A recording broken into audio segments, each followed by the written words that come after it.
Hello everyone and welcome back to One Autistic Person. This is the 10th video in a 50 video series that I'm creating from the questions and statements that are in the Autism Quotient. The Autism Quotient is a pre-screening questionnaire that is often used as part of the diagnosis process and assessment process for autism. It's used as a pre-screening. I really can't say that word today. Questionnaire that's used to sort of assess the thought process that you may be autistic, and is used early on in the diagnosis process.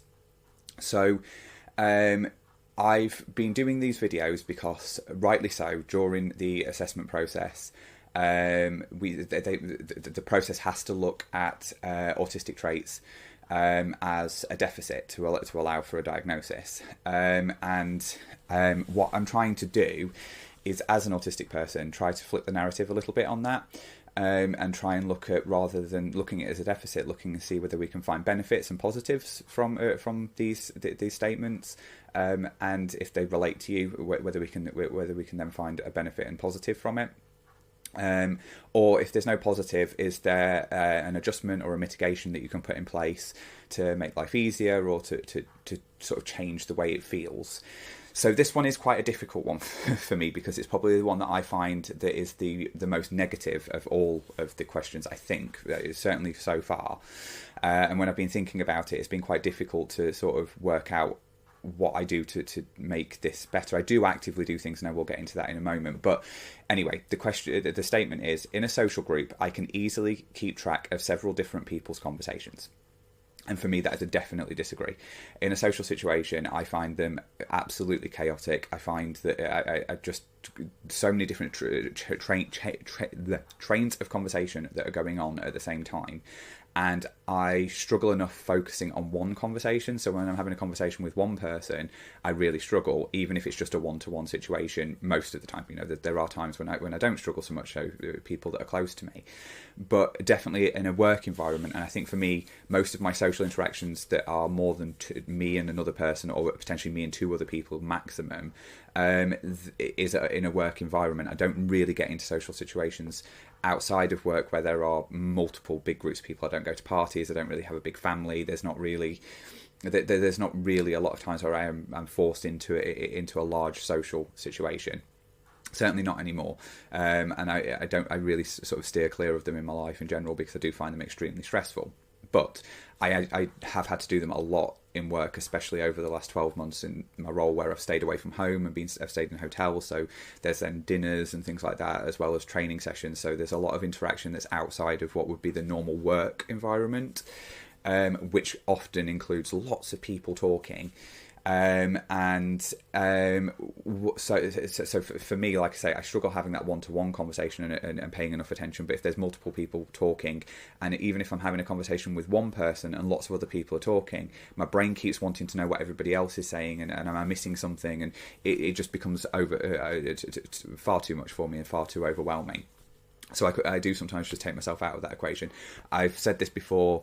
I'm quite lucky that my work colleagues understand my diagnosis and are quite supportive of it. So if I go away, they know that that's probably why I've gone away.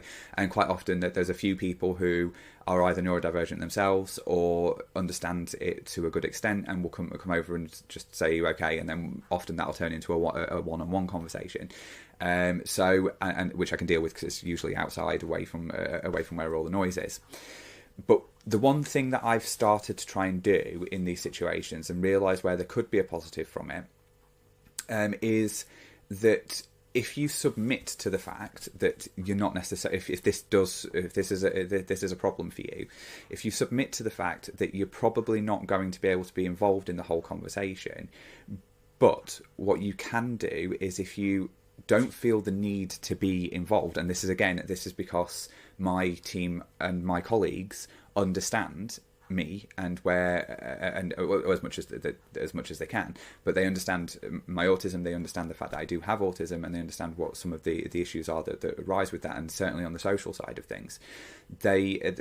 What I've started to try and do is think, well, do you know what, you could sit back and actually listen to what other people are saying, and you actually find out a lot about people, because I really struggle having those conversations where people are telling me about their lives, and I feel like I'm constantly not as interested as I should be, even though I am interested. And the whole thing that many autistic people go through is what is my face saying, and am I showing them I am interested? Am I not? Do I look not interested? I'm really trying to look like I'm interested, even though I think I'm not, and you're then overthinking it. If you sit back and just allow people to talk, quite often what I found is they kind of don't realise you're not talking to them if you sort of nod and stuff like that and kind of look attentively. But you learn a lot about people, and so it's kind of like a people watching situation. And I've learned a lot about my colleagues that I probably wouldn't have heard them say had I been trying to pay attention to them, because I was stressed about the fact that I was in a social situation. So I think, and then that can help build on those one-to-one relationships afterwards, if you remember to sort of bring something up. I mean, I struggle with that in itself, but I've actively done that recently and remembered things that they've said during a conversation that I was there, but then I've not necessarily been involved in. I've not put that pressure on myself to be involved in the actual conversation. I've learned a lot about other people, which has then built on my relationships with those people later on. So I might not be building that relationship right at that moment, but when I'm communicating with them later, then I can throw something in there and go, oh, no, this about this person, so it means that they can see I do relate to them.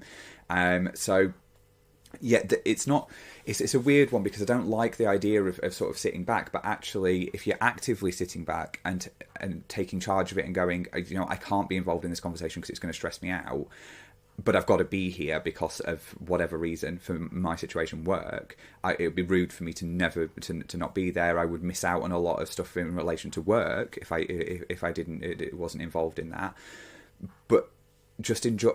What I found is I actually kind of start to enjoy being there, but not having to be part of that conversation. So it's that sort of knowing yourself enough and actively allowing yourself to just absorb what's going on, rather than being part of it. If you don't feel comfortable being part of it and you're getting stressed by it, by all means, obviously, if you feel like you can jump in. And I do jump in at times, but I just have realised that there is a positive in learning things about people, because I struggle retaining information on when I'm in a stressful situation. I just won't retain any information about that person.